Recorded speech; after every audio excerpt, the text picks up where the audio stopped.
Hey, here's a really nice heavy-duty Duracraft industrial drill press. Thing's really tall and it's heavy duty. It's got a light, two switches right here, one for the light right there, see what you're doing, and that's to turn it on. Definitely works. Smooth.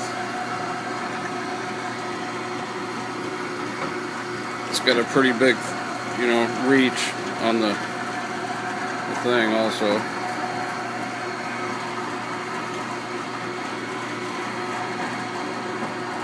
And the table adjusts up and down right back here with the gear.